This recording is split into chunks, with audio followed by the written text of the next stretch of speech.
These are crisp, light waffles, really almost like cookies.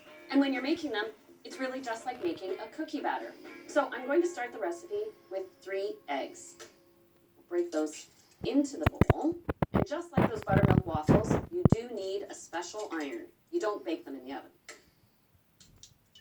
And they are a sweet waffle, so I use 3/4 of a cup of sugar. That's part of what makes them nice and crisp.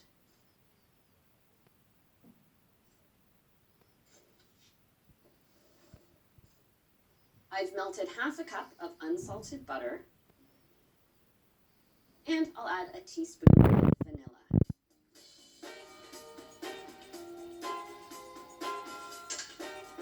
Just whisk this all together.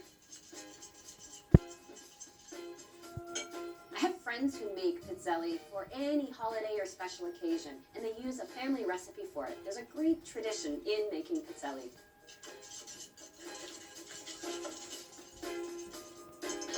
Now, for the dry ingredients, 1 3/4 cup of all-purpose flour. And I just sift the dry ingredients right over the egg mixture into the bowl. I need 2 teaspoons of baking powder. And the baking powder isn't just to puff up the cookies a little bit, to fill in the iron. It's also there to make the cookies really crisp. I add just a pinch of cinnamon, a pinch of nutmeg, and a pinch of salt. And I'll sift this all in. Just give this a little stir.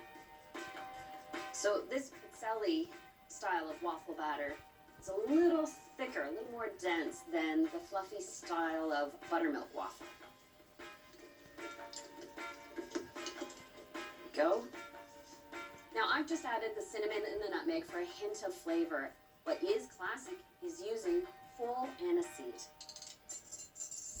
It's got a subtle, almost sweet licorice taste. And when it gets heated up in the pizzelle iron, oh, the fragrance just comes to life.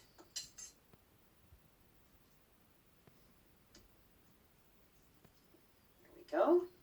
To make pizzelle, you need a special pizzelle iron. Some come electric, others are classic iron that you actually heat right on the stove. And look at this. This is that pizzelle pattern. Batter sinks into all those crevices, making them nice and crisp. These are more dainty, so I don't need a ladle, just a little scoop. And I put it right in the center of each of this pizzelle waffle pattern.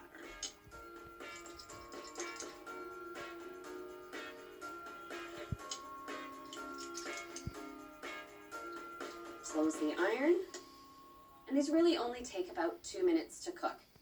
Oh, these smell so good. Pizza means flat or round in Italian, so you can see why these cookies get their name, as does pizza. There we go. After 2 minutes, they're done. Ooh, and they're hot. You want to make sure you move them to a cooling rack so the air can get around them. That way, as they cool, they crisp up. They're still pliable when they're warm. So if you have a big pizzelle iron, big shape, you can actually shape them into ice cream cones.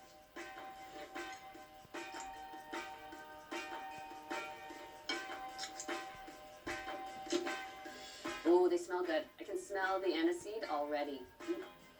There we go. And they're so pretty.